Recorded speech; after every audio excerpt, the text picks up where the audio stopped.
he said, "Don't expect a gift." But I hadn't expected to be unwrapped and discarded like one. The words sat there between us, brittle and sharp, and I couldn't decide whether to catch them or let them shatter on the floor like everything else. Mark stood in the doorway, taller than I remembered, holding a box I hadn't asked for. His voice was flat, like someone reading off a grocery list. "Mom said to drop this off. I've got practice in 20.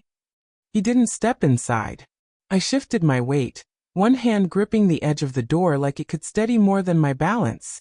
"Thank you," I said, though I wasn't sure what I was thanking him for. He blinked, looked past me into the hallway as if something more interesting might emerge. Then he turned, slid back into his car, and was gone before the silence could settle. I stood with the box tucked against my chest, its edges biting into the tender part of my elbow, the way heavy things do when you don't expect their weight. The door clicked shut behind me like an afterthought. The house was too quiet. No kettle on, no footsteps upstairs, no faint scent of cake or laughter trailing behind children who were once mine, and then not. The stillness wasn't new.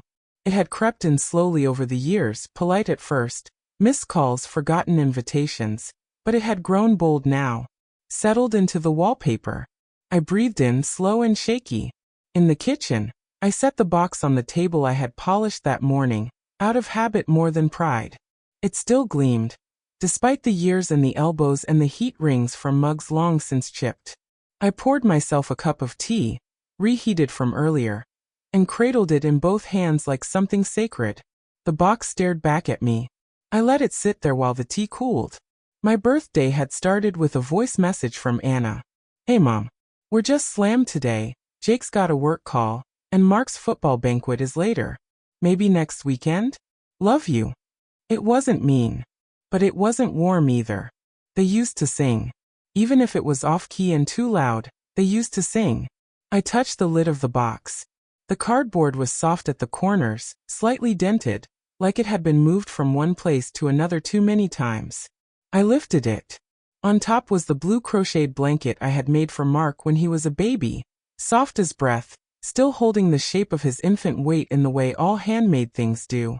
Beneath it, my ceramic bird, the one I had placed on the windowsill in the first house I ever owned. It had a tiny chip on the beak. Jake had knocked it over during a tantrum when he was 7. I had never glued it. I liked its imperfection. There was a photo frame with no picture, just the plastic backing and a smudge of old tape where my wedding photo used to be. A pair of gloves. My old sewing scissors. A letter I had once written to my mother and never mailed. Who had opened this box? Who had touched these things, decided they were no longer needed in their attic, in their life? I pulled the blanket into my lap, the yarn soft but heavy, its loops catching on my watch. The silence hummed, louder now. I remembered birthdays when the house was filled with noise.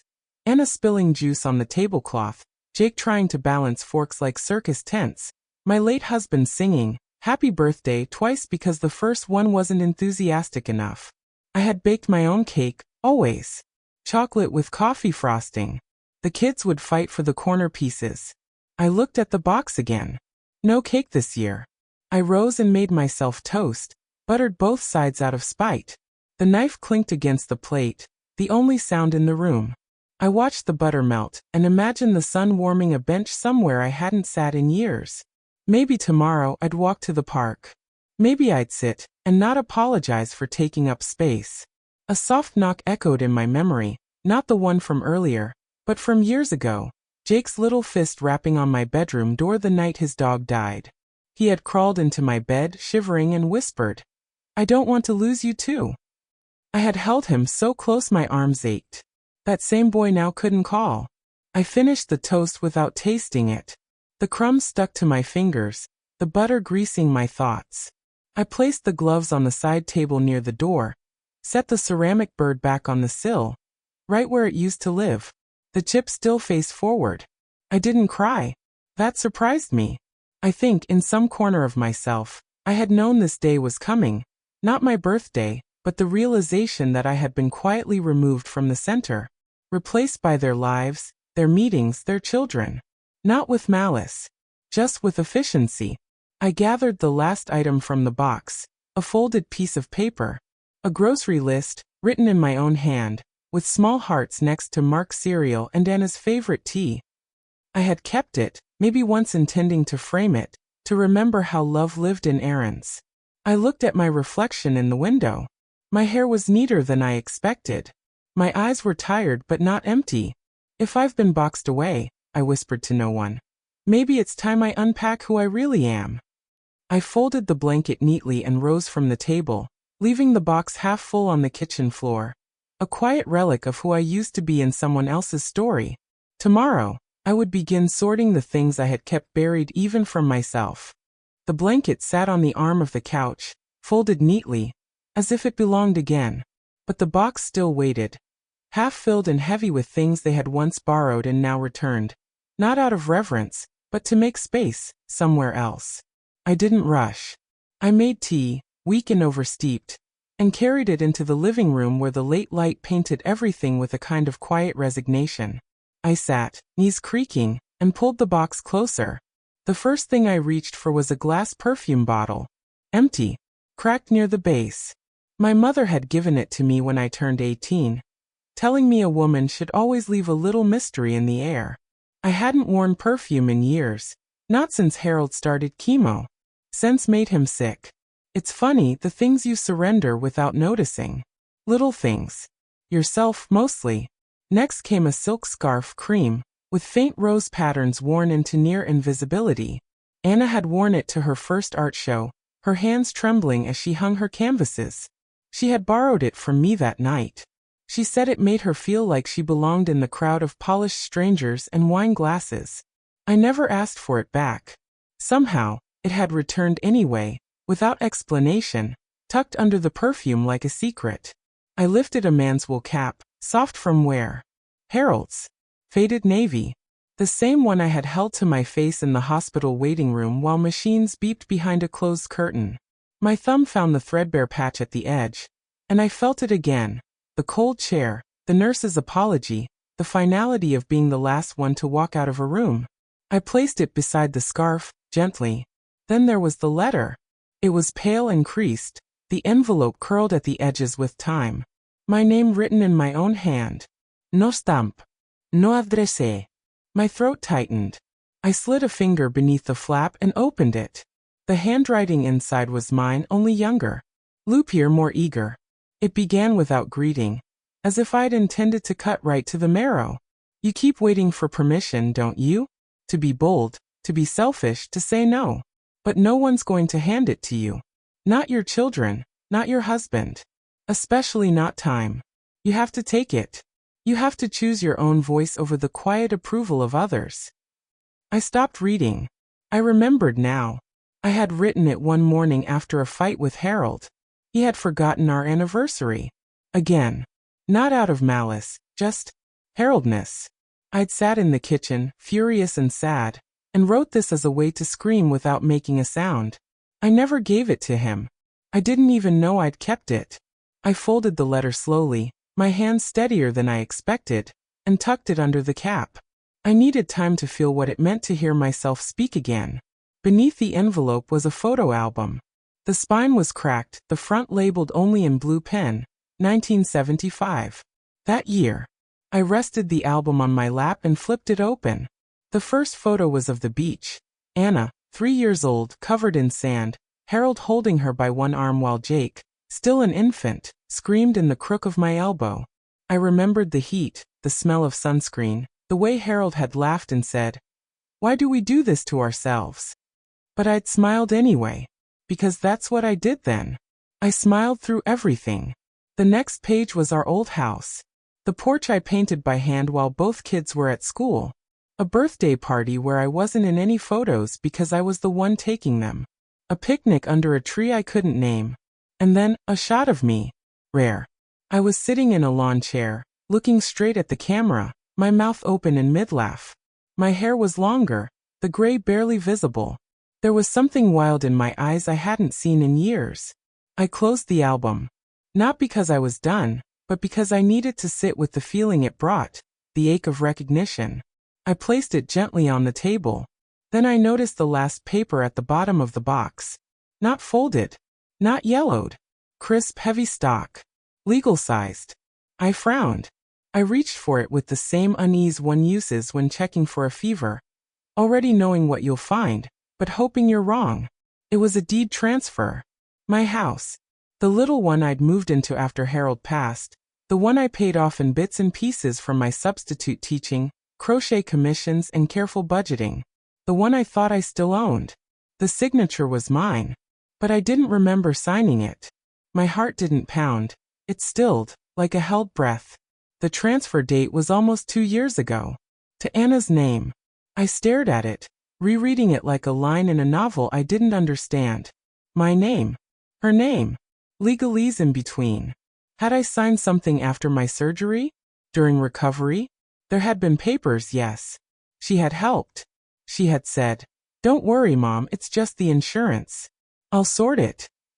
I had trusted her. The air felt colder. The silence no longer just empty, but watching. I looked again at the photo album, the scarf, the cap. All soft things. Things that wrapped you. And then this crisp final and tucked at the bottom. I set the document down as though it might bite. Outside, a bird called out once and was answered. Life, moving on and different. I didn't cry. I didn't rage. But I knew something had shifted. I stood up slowly, joints humming in protest, and walked to the sink. I poured the cold tea down the drain and rinsed the cup. I would ask her about it. Gently. Noak yesashtiens. Just clarity. I deserved at least that. But for now, I sat again, picked up the album, and flipped to the photo of myself laughing. I stared at it for a long time. Who was she, that woman who laughed so freely? Maybe I hadn't lost her entirely. Anna's porch steps creaked the same way they always had, but today the sound made me flinch. It was a Sunday, the sort of day meant for gentle things. Tea, conversation, warmth. But I carried something quiet and sharp in my pocket. The deed transfer, folded 3 times, still creased with disbelief. I didn't plan to confront. That wasn't my way. I just wanted a tone in her voice, a look in her eye. Something that would make the weight of the paper feel less like betrayal and more like oversight. Anna opened the door with a smile a little too wide, as if she'd rehearsed it. "Mom, you didn't call. You should've. I would've made something." I stepped in, brushing past her polite apology. "I don't need anything special," I murmured. "Just there." Inside, the house smelled of cinnamon and floor polish. Familiar, yet sterile. Her living room used to carry the scent of crayons and old books. Now it smelled like a catalog. Too clean. Too deliberate. She led me to the kitchen. "Mark's at a friend's. Jake's on the patio if you want to say hi later." I nodded, though I doubted Jake would make his way inside. She pulled out the chair I always used. Only it wasn't my chair anymore. It felt harder. Lower to the ground. I noticed a faint stain on the cushion, coffee maybe, and a pang of something I couldn't name passed through me. The walls were full of framed memories. Mark's football awards, Anna's wedding, a collage of birthdays and beach trips. I searched instinctively for myself, but I wasn't there. Not in any of them. "Still take your tea with lemon?" she asked, already reaching into the cupboard. "Lemon's fine," I replied. "If you still have the little blue cup?" She paused just long enough. "Oh, I think it broke last year. I've been meaning to replace it." The blue cup was one I had given her after Harold passed. It had a hairline crack I'd always trace with my thumb. Fragile, yes, but it had held strong. Like me. Broken now, and meaning to replace it. She set a plain white mug in front of me and smiled again. "I made pie," she offered quickly. "Apple. Want a slice?" I placed the folded paper on the table gently, like a card in a game of patience. "I found something. In the box you sent." Her hand froze around the plate. "Oh, a deed. To this house." She blinked. Her expression flickered. Just for a moment, before returning to soft confusion. "All right. That. She sighed, sliding the plate between us. "You remember, after your surgery, there were all those forms. You weren't in a state to handle the paperwork, and we needed to make sure the house was taken care of. You said it was insurance forms." "It was. Mostly. And legal ownership just made it simpler. In case something happened, Mom. I sipped the tea. Too hot. No lemon. Did you think to ask me when I was well? She looked down, her mouth pressed tight. We didn't want to overwhelm you. The pie steamed gently, untouched. I watched her fingers fidget with the napkin edge. I thought about how easily she had said we. A collective decision made without me. You've always helped, she added more softly now. With the down payment, the kids, the everything. It just made sense. But it's not yours. Not really, I said. Not entirely. She looked up sharply. You're not being fair. No, I said, voice quiet. Neither are you. The silence between us was long and tight. She stood, fussing with the pie dish, cutting another slice she knew I wouldn't eat. I softened. I'm not angry, Anna. I didn't know I'd signed myself out of my own story. She sighed. Mom, you were never out of it. I looked around. Then where am I in this house? She didn't answer. A breeze passed through the open patio door, brushing against my arms.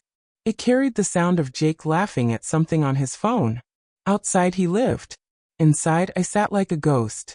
I excused myself not long after, patting her shoulder on the way out like one might a polite stranger.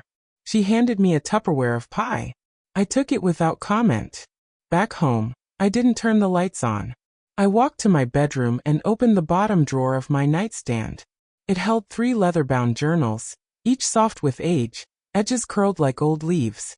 I hadn't touched them in years. After Harold passed, I stopped writing. Words felt hollow, like setting a table for someone who'd never arrive.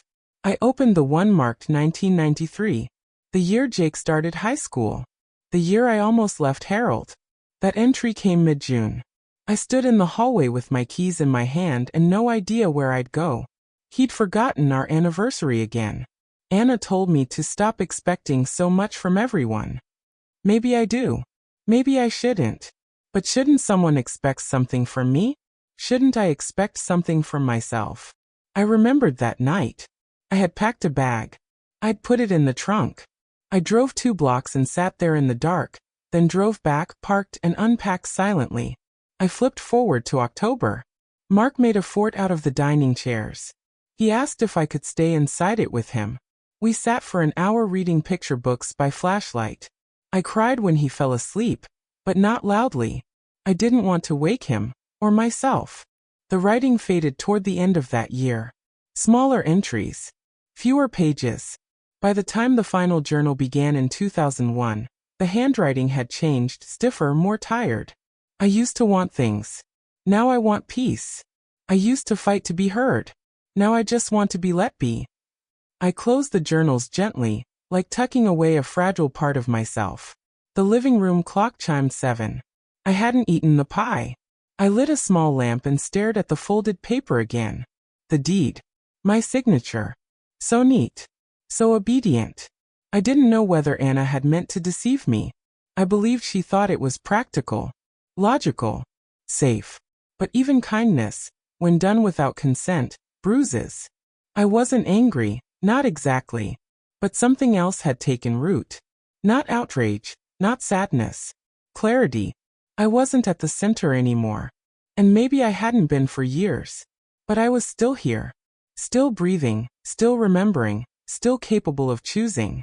I reached for a fresh notebook. The spine cracked as I opened it. And for the first time in a long while I wrote. Today I drank tea from a cup that wasn't mine, in a home I paid for, with a daughter who couldn't meet my eyes. And still I wrote. That must count for something. The kitchen was still when I woke, the kind of quiet that doesn't ask anything of you. I didn't bother with breakfast right away. The kettle hadn't even been filled. Instead, I pulled the old shoebox down from the pantry shelf, the one marked recipes but long ago repurposed to hold something less nourishing and far more sustaining, scraps of myself. Inside were letters, postcards, pages torn from journals I'd meant to throw away but never could. I laid them out on the kitchen table like relics at a private exhibition. Each one a fragment of someone I used to be. One folded page, yellowing at the edges, caught my eye. The handwriting was slanted and rushed, dated July 3, 1987. I'm somewhere in Oregon. I just pulled over at a gas station with a payphone and a wildflower stand. I haven't spoken to a soul since noon, and I feel oddly whole. The wind through the windows, the quiet of my own voice. I forgot what freedom sounded like. The memory struck me gently. That road trip.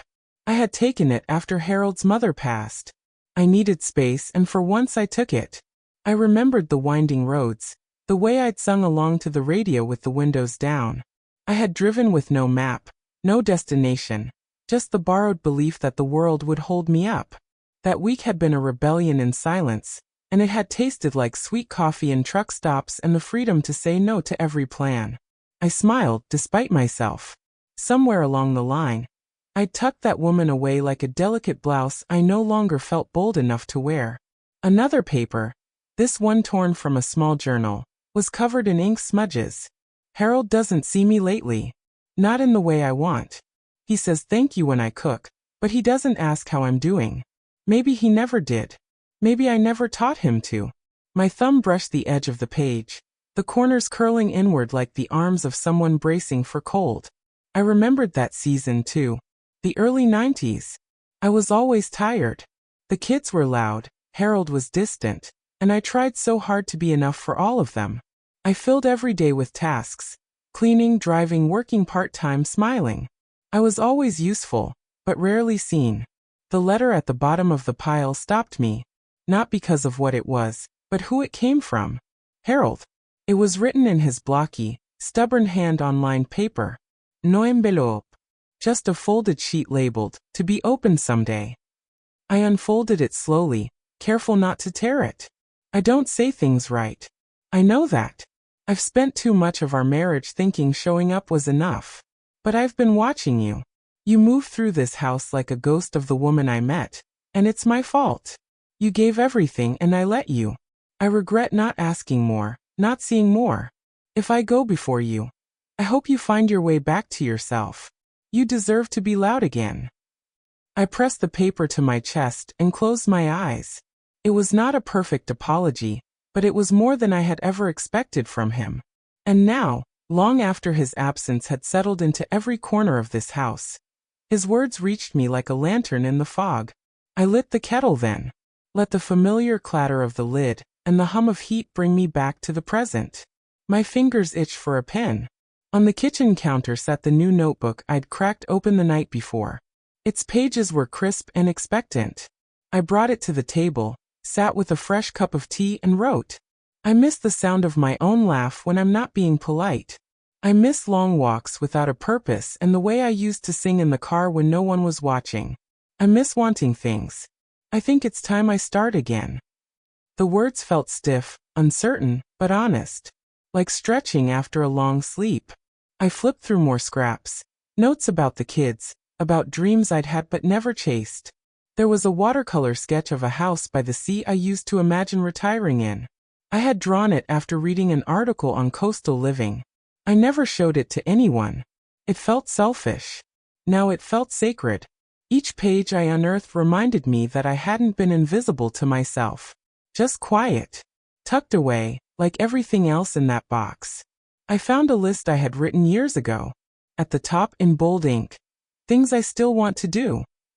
Most of it was mundane. Try Indian food, take a pottery class, learn how to swim properly.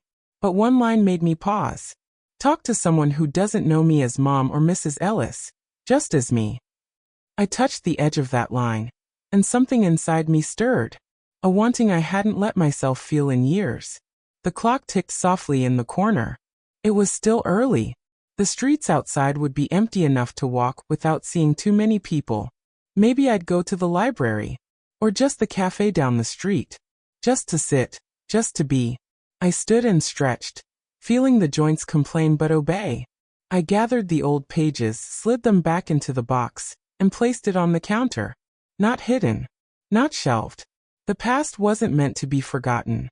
It was meant to be remembered properly. I returned to the notebook and wrote one more line. I was someone once. I think she's still here, just waiting for the right day to come back. The grocery store used to be a place I moved through without thinking. Lists in my pocket, meals already forming in my mind, children tugging at my sleeves. Today it felt foreign. The fluorescent lights buzzed too loudly.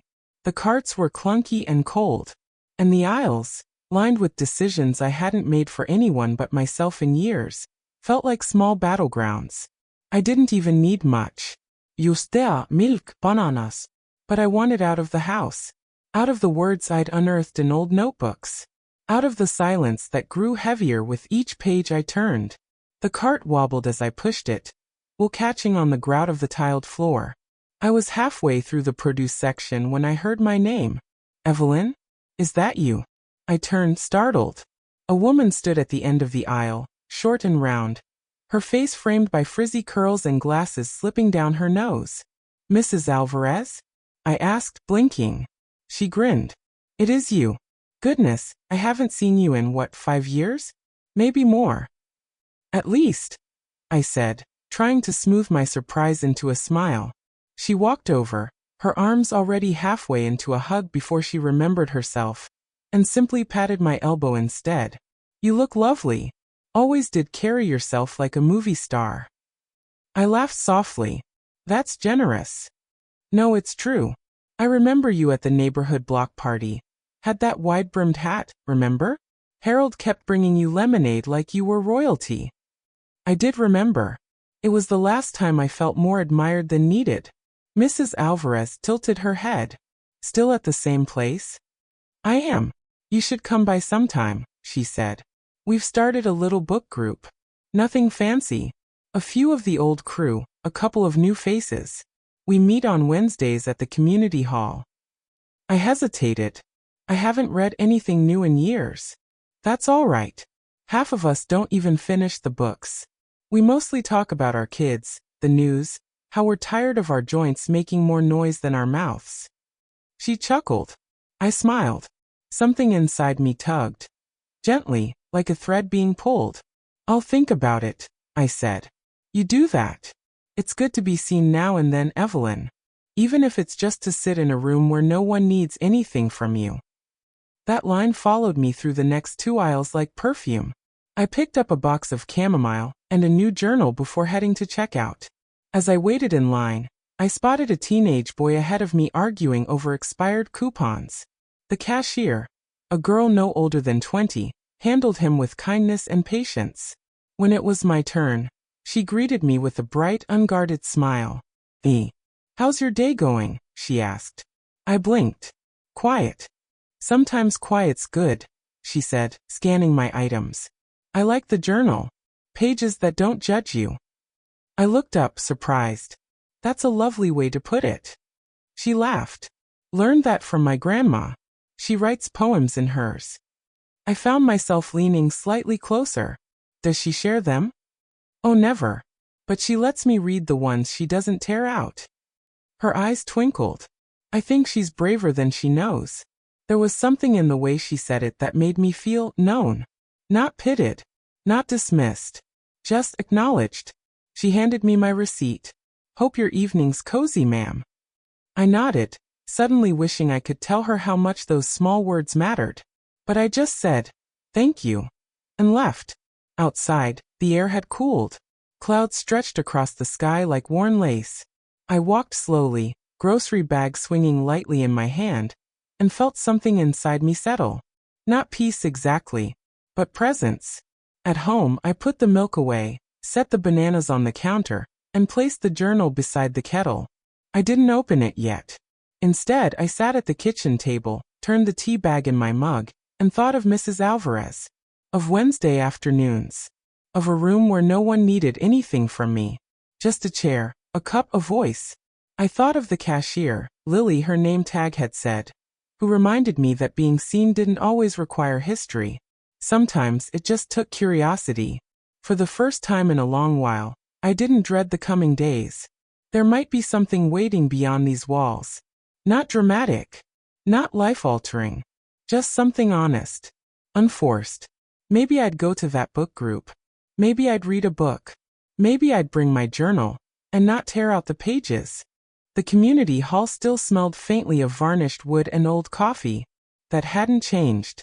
I remembered sitting in this very space years ago during Mark's school fundraiser, helping Anna sell raffle tickets while Jake built towers out of the unsold cupcakes. Back then, I was always doing something for someone else. Today, I came only for myself. I paused just inside the door, my hand resting on the brass handle a moment longer than necessary. The lights were too bright, the silence too aware of my entrance. But I walked in anyway. 12 chairs were arranged in a loose circle, some already occupied. No one looked up right away. A woman in a mustard cardigan was talking about a novel I hadn't read. The Book Thief, maybe? Her hands moved as she spoke, animated and unafraid. Mrs. Alvarez spotted me first. She lit up like someone who had been hoping. "There you are," she said, patting the empty chair beside her. "You came." "I did," I said, setting my tote on the floor. "Though I can't promise I've read anything since, well, a while." She waved me off. "We're just here to remember how to listen." That line settled over me like a soft shawl. I took the seat and looked around. There were 9 others. Most older women like myself, gray roots peeking beneath dyed curls, hands that had weathered years of cooking, caretaking, holding too much. One man sat quietly near the coffee urn, sipping tea with both hands like it might slip away. No one stared. No one asked why I came. The woman in the mustard cardigan finished her thought. And I think that's what got me. That even in the face of loss, she found small rebellions. She painted the sky in her own words. There was a murmur of agreement. Another woman, tall with elegant cheekbones and a cane leaning beside her, added, "I didn't cry at the sad parts. I cried when she forgave herself." Something inside me tensed and softened. Mrs. Alvarez turned to me. "Evelyn, would you like to share something? Doesn't have to be about the book." All eyes turned, but gently. No pressure. No spotlight. I opened my mouth, then closed it again. Then finally, "I haven't read anything new lately, but I found some old pages. Things I wrote a long time ago." Someone smiled. "Those are often the best kind." I folded my hands in my lap. I used to write little observations. About my kids. My husband. The world. Nothing profound. Just things I was afraid I'd forget if I didn't write them down. "Did you forget?" the quiet man asked, not unkindly. I shook my head. "No. But I forgot I had a voice." A silence followed, but not uncomfortable. It felt like the room had inhaled. "I remember once," I continued, "driving through Oregon by myself in my 40s. I stopped at a gas station that sold wildflowers out of old pickle jars. I bought a jar for $1 and put it on the dashboard. That whole trip, the scent followed me like a promise." Someone laughed softly. "That's beautiful." "I had forgotten I wrote that down," I said. "Until a few days ago." Mrs. Alvarez reached over and gently tapped my knee. "You should write more of those. We need those kinds of memories." Another woman across the circle, June, she later introduced herself, spoke up. "Have you heard about the legacy project they're doing at the library?" I shook my head. "They're collecting personal histories. Not for publication, just for archiving. Letters, journals, photos. Stories from people who aren't usually asked." "Like us," the man added, smiling faintly. "Exactly," June said. "They'll even record you reading parts if you're willing. I think it's beautiful. A way to say, I was here." "I haven't written much in a while," I said. "That doesn't matter," June replied. "What matters is you lived." The discussion shifted back to books. What they were reading next, who brought snacks last time, who would bring tea next week. But the words about the legacy project stayed with me. They talked about other things too. One woman was caring for her sister with dementia. Another had just moved after 40 years in the same house. They weren't stories of grandeur. They were stories of living, of endurance, of humor and quiet grief. And for the first time in a long while, I didn't feel like an outsider looking in. I felt like someone returning to a place she hadn't realized she'd left. When the meeting ended, I stood to leave, tucking my tote under my arm. Mrs. Alvarez walked me out. "I'm glad you came," she said. "So am I." She hesitated, then added, "You looked different when you walked in. Smaller, maybe. You don't look that way now." I smiled.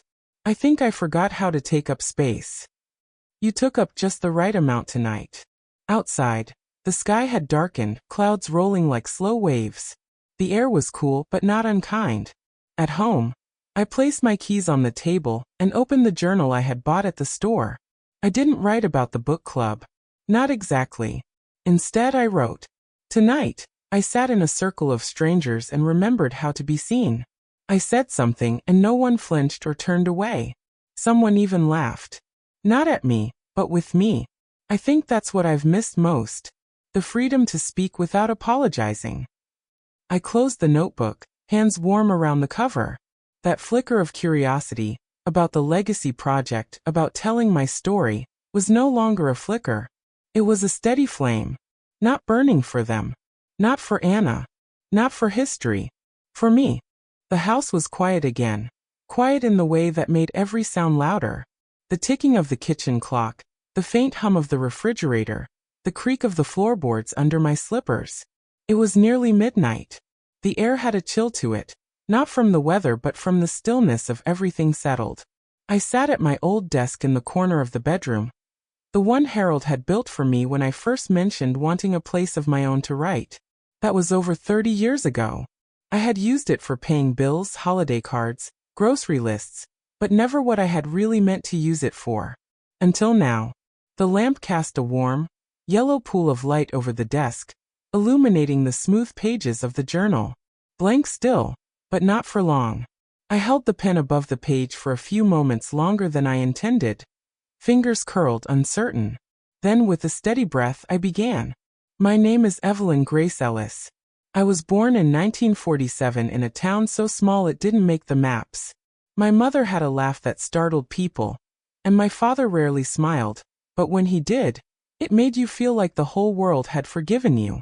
I fell in love once, married once, and spent the rest of my life trying to keep the pieces together.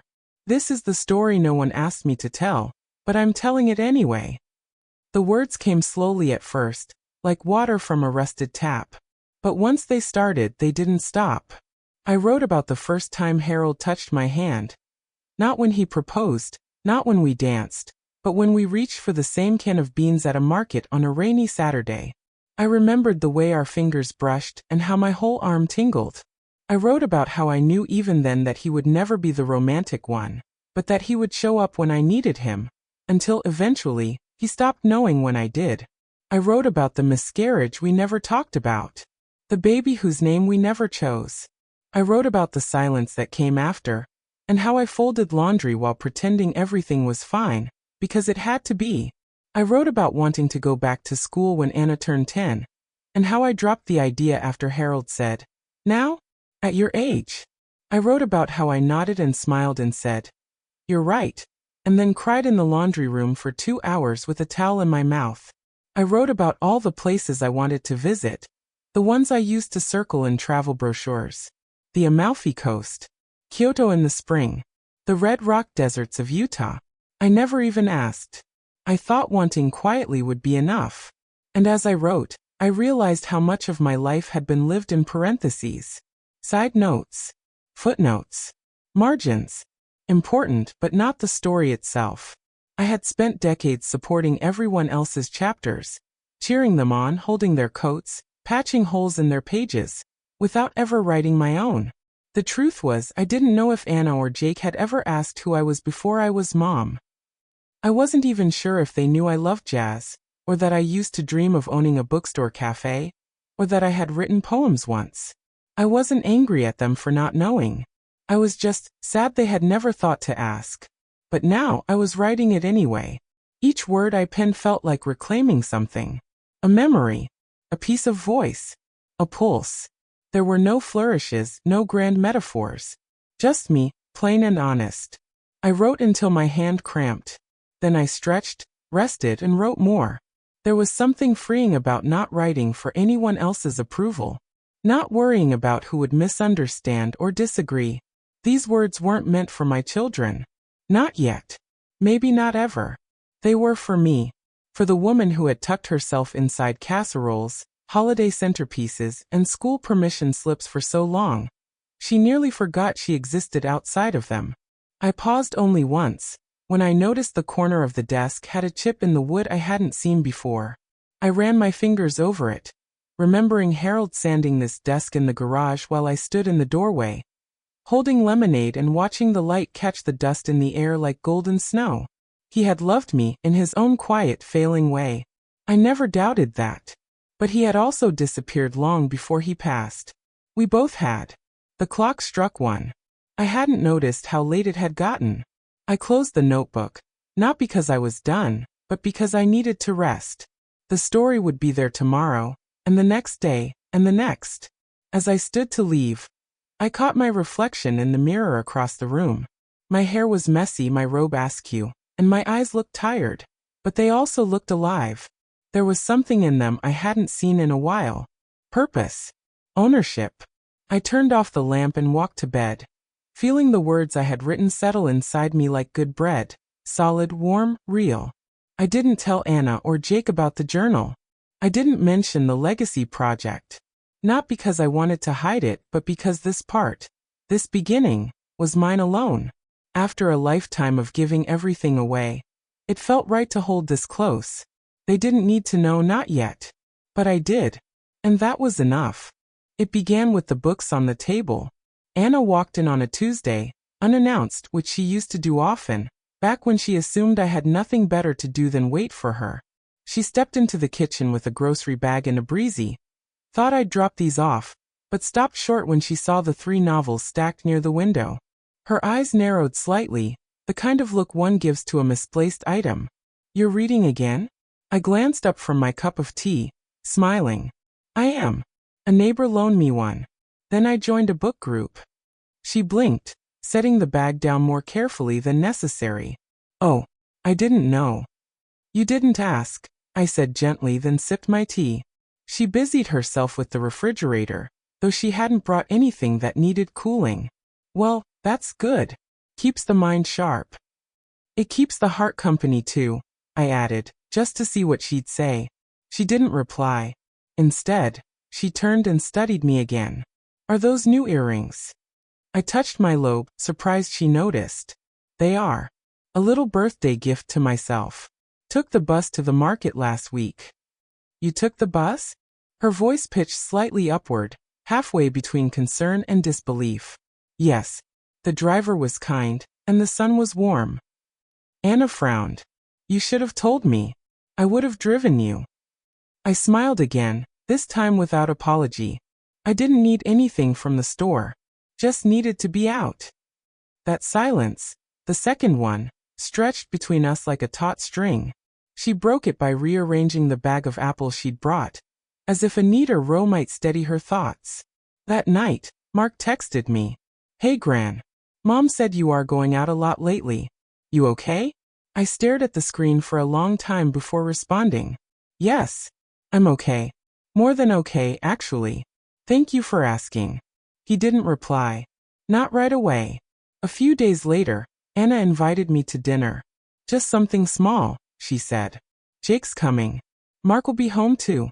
Thought it'd be nice." I said yes, but not to please her. I wore a blouse I hadn't touched in years, floral, soft, a little too bright. I liked the way it felt against my skin. Like summer. Like waking up. Their house was warm, full of the usual chatter. Jake was on the patio, grilling, and Mark sat slouched at the kitchen counter, scrolling through his phone. Anna kissed my cheek. "You look different. Alive." I offered with a chuckle. She didn't laugh. At dinner, the conversation looped around work stress, Mark's upcoming exams, Jake's latest home project. I listened, nodded, smiled in the right places. But there was a strange air, like I had walked into a room they thought I'd already left. Then, in the middle of Jake describing a plumbing mishap, Anna said, "Mom's been writing lately. Joined a group too." She didn't say it with malice. But there was a questioning edge to it. As if she couldn't quite square the person she remembered with the one I had become. Jake raised an eyebrow. "Writing what?" "Stories," I said simply. "Some about the past. Some about the present. Just reflections, really." Mark looked up. "Like a memoir?" "Maybe. I haven't decided yet." There was a pause. Then Anna laughed softly, She's been full of surprises lately. The conversation moved on, but I stayed still, watching them talk around me like I was a curious object someone had placed in the middle of the table. And then Jake said it. Lightly. Casually. As if I weren't even in the room. Maybe it's just a phase. Something to keep her busy now that we don't need as much. My fork paused midair. Anna didn't correct him. I set it down. I'm not a phase, I said, softly but clearly. The table fell quiet. They all looked at me. I didn't raise my voice. I didn't need to. I'm not trying to fill time, I said. I'm finally using it. Mark shifted in his chair. Anna glanced at Jake, then looked at me.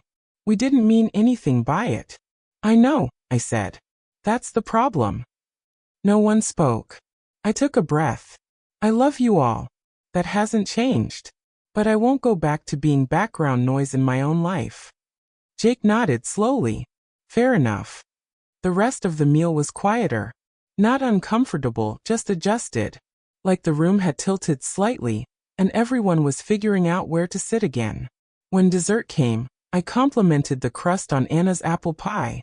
She smiled, but the warmth took a moment to reach her eyes. Afterward, she walked me to the car. You're different lately. I'm just more myself, I said. You're only just noticing. She exhaled. I'm not used to it.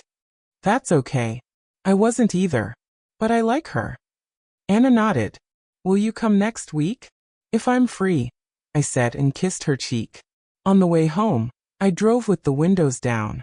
The wind tangled in my hair, and I let it. I passed the library and saw the lights still on. A reminder.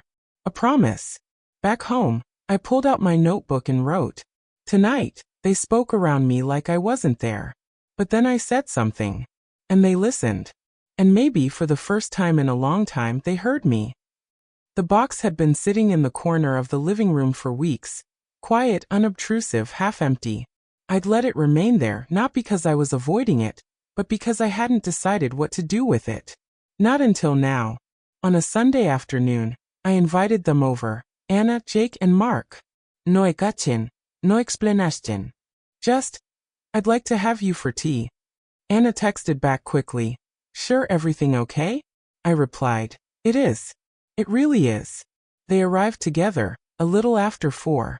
The air was thick with the warmth of early spring. Jake wore his usual collared shirt untucked. Anna had a casserole in hand. Mark held a grocery bag with lemon tarts and something that looked suspiciously like peace-offering flowers. I welcomed them in. The kettle had just clicked off. The scent of chamomile and butter biscuits filled the air. But it was the box that caught their attention first. It sat squarely in the center of the dining table, lid off, its contents neatly arranged. The ceramic bird. The scarf. The cap. The envelope I'd once written to myself now sealed again. And beneath it all, the folded deed. Anna stiffened. Jake tilted his head slightly. Mark looked between us, puzzled. I gestured for them to sit. I wanted to talk to you, I began calmly. But more than that, I wanted to return some things. Anna set the casserole down carefully. Return. These, I said, nodding to the items, came back to me on my birthday. You may not have thought much of it at the time, but I did. Each thing in here, it reminded me of who I was once, who I became with you. Jake's brow furrowed. Mom, we didn't mean to upset you. You didn't, I said gently. Not anymore. In fact, I'm grateful. They were silent. I picked up the cap and held it for a moment before setting it on the table in front of Anna. That belonged to your father. And for years, I wore grief like a uniform. I thought it was my duty. But I've realized, holding on isn't the same as honoring. Anna's mouth opened, but she said nothing. I lifted the scarf, folded it delicately, and passed it to her next. You wore this the night of your first art show. You said it made you feel like you belonged. I want you to have it now. Not because I'm letting go of the memory, but because I don't need fabric to remember who I was in that moment. Mark leaned forward slightly, eyes darting from item to item, understanding beginning to dawn. I handed him the photo frame. Empty. Just the backing inside. This one, I said. was always meant to hold something that captured love. But I've learned, some frames remain empty for a reason. I'm making space for new pictures. Jake cleared his throat. Mom, is this about the house? Yes, I said. But not just the house. About everything. I reached into the box one last time and pulled out the deed, unfolded it, and placed it between us. I didn't remember signing it. That's not your fault. But it was a turning point for me. I realized I had signed away more than a property. I'd signed away parts of myself over the years. And I've decided to stop doing that. Anna's face flushed. I didn't think you'd. I know you didn't, I interrupted gently. And that's the part that hurt. That no one thought to ask what I wanted. You assumed I'd be fine. That I didn't need my name on anything. But I do. I need my name on my story. Mark leaned back, arms crossed but not defensively. Thoughtfully. I'm not angry, I added, looking directly at Anna. I'm simply drawing new lines. This box, it held pieces of who I was with you. But I'm not just that version anymore. I've changed. Anna's voice was small. So what happens now? Nothing dramatic, I said. We go on. But differently. You don't have to fix me. I'm not broken. I don't want caretaking. I want conversation. I don't want visits out of guilt. I want honesty. I'm not here to orbit your lives anymore. The silence that followed wasn't uncomfortable. It was full. Thick with understanding. Not total agreement, perhaps, but acknowledgement. Jake finally spoke. You seem lighter.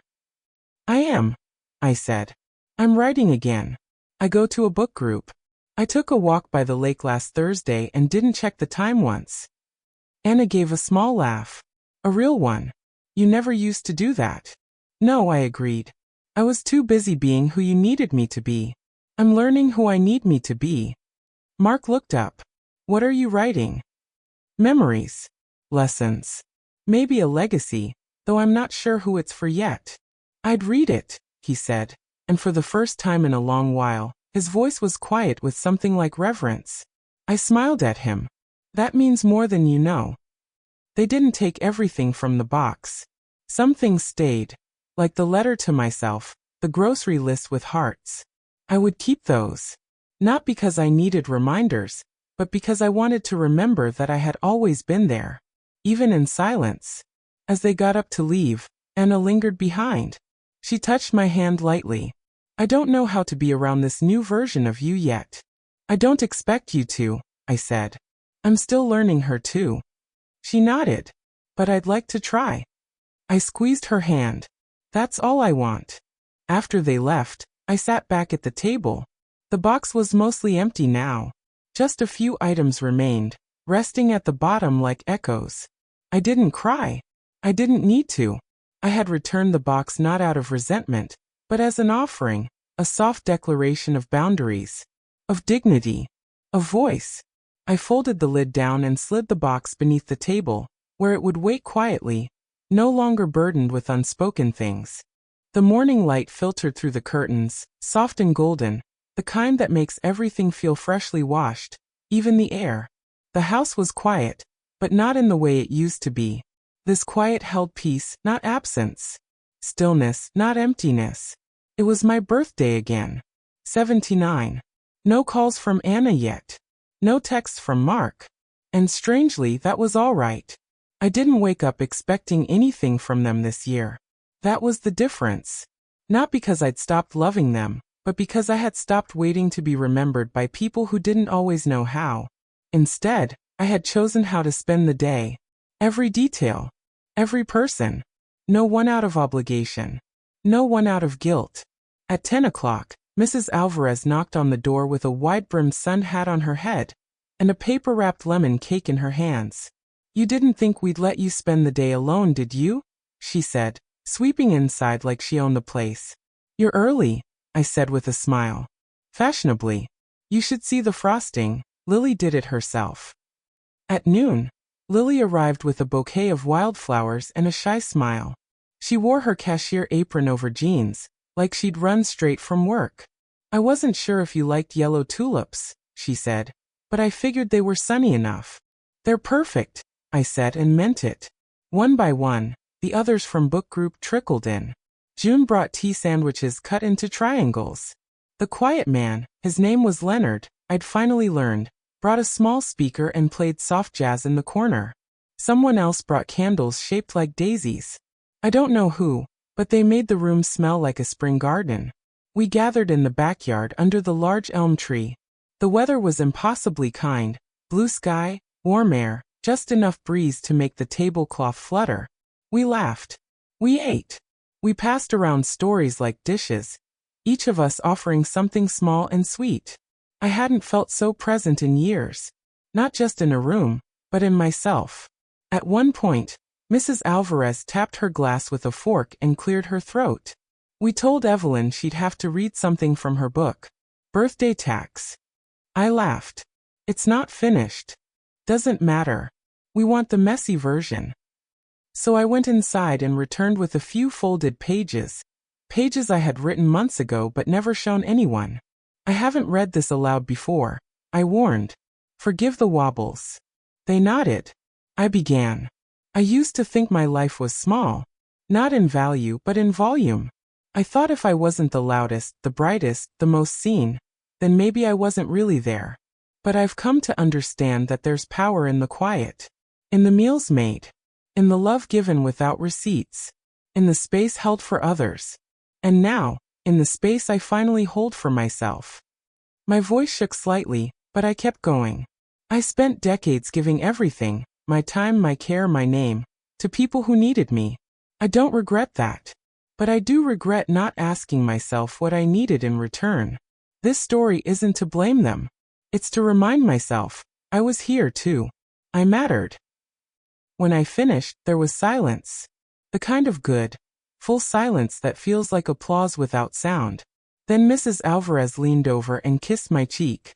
You're a writer, she whispered. Later, after the cake had been sliced and seconds served, Lily helped me bring the plates inside. She glanced around the kitchen. I like your house, she said. It feels lived in a good way. I like it too, I replied. Took me a while to feel that. When everyone had gone, and the dishes were done, and the wind had settled into a hush, I sat alone at my desk with the final pages of my memoir spread in front of me. It wasn't a masterpiece. It wasn't meant to be. But it was mine. Each page had been written not for legacy, but for clarity. Not for a publisher, but for the woman I once forgot and had finally started remembering. I slid the pages into a soft green folder and wrote in steady cursive on the front. For someone who wants to know someday. Maybe Anna would find it. Maybe Mark. Maybe no one. That was okay. The knowing wasn't the point. The telling was. Before bed, I opened my journal. The same one I had started the night I first wrote. I missed the sound of my own laugh. Tonight, I wrote only one line. This year, I gave myself the gift of being real. And that is enough. Then I turned out the light and let the quiet wrap around me. Not to hide in it, but to rest in it. I was not a footnote anymore. I was the story.